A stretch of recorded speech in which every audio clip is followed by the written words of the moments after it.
we're approaching the 20th anniversary of 9/11, which of course means that there are now adults in the US who were not yet born when 9/11 happened. And I think when you add to that the fact that Obama ended the war on terror, at least on paper, and then of course last week Biden officially withdrew all troops from Afghanistan and officially ended the war, I suppose the question is, do you think we've arrived at the end of an era? Or perhaps more specifically, do you think that we're witnessing the end of American empire, or at least some kind of new stage? I think it'll have practically no effect on U.S. imperial policy. If you look at the massive commentary on, of course, which is pouring out, it's almost entirely about what was the cost to us. Okay, find virtually nothing about what was the cost to Afghans.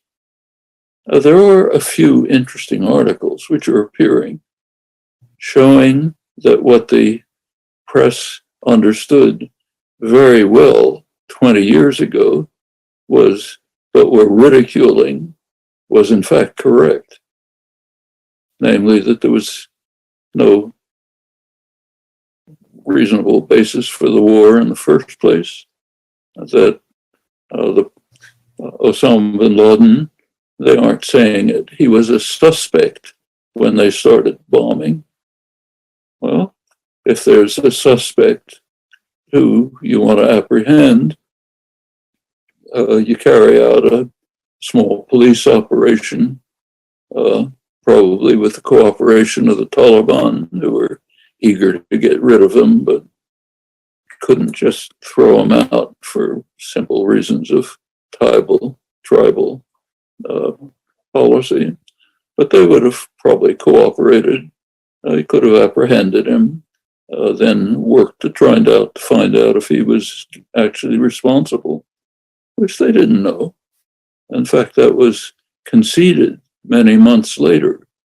I think it was 8 months later that Robert Mueller, head of the FBI, gave his first extensive press conference in which he said, this is after probably the most intensive investigation in the world, international investigation, said that we assumed that Al-Qaeda and bin Laden were responsible for 2011, but we haven't been able to establish it yet. That was 8 months later. So first you bomb, and then you look and see if there's any reason. We now know it's now being conceded that the Taliban had in fact surrendered, meaning that they, of course, bin Laden would have been handed over. But Rumsfeld proudly announced, we do not negotiate surrenders. We're going to smash you to pieces. They asked that their terms were that the leading figures in the Taliban be allowed to live with dignity. Why not? They hadn't done anything. The story was they had harbored a terrorist. We don't do that. I mean, we harbor some of the worst war criminals in modern times, including people who are recognized to be terrorists, like Orlando Bosch, Carrillo Posada, Cuban terrorists who were living happily in Florida under U.S. protection.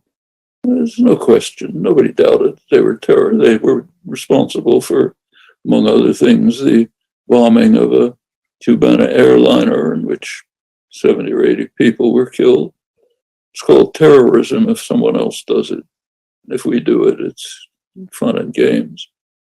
So there was no reason not to allow them to live in dignity, except for what was explained right away in October by the most prominent figure of the anti-Taliban Afghan resistance, Abdul Haq.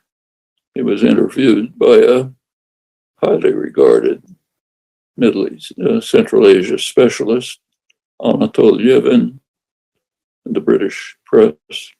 He was asked, his response to the invasion was he bitterly condemned it, as did other Afghan anti-Taliban activists. He said, the Americans just want to show their muscle and scare everyone. They'll kill a lot of Afghans. They'll undermine our efforts to overthrow the Taliban from within. He outlined ways that they could do that, which is indeed what happened. He was soon killed by the Taliban. But he said the Americans don't care. But they just want to, as he said, show their muscle. Well, that's pretty much Rumsfeld's position at the time. We're not going to negotiate surrender. We're going to show we can attack and destroy defenseless people. That's what we're good at. Now it's being conceded in the press. They knew it at the time. I was writing about it at the time. You didn't have to be a genius. Okay. Anybody who was pointing it out, either they ignored or ridiculed. Now they're conceding that it was correct. Okay. Is that the end of the empire? No, it's just saying, look, we did something that was too costly to us, so now we'll do things better. If you like this video from The Jacobin Show, please hit like and subscribe and share with your friends. Thanks.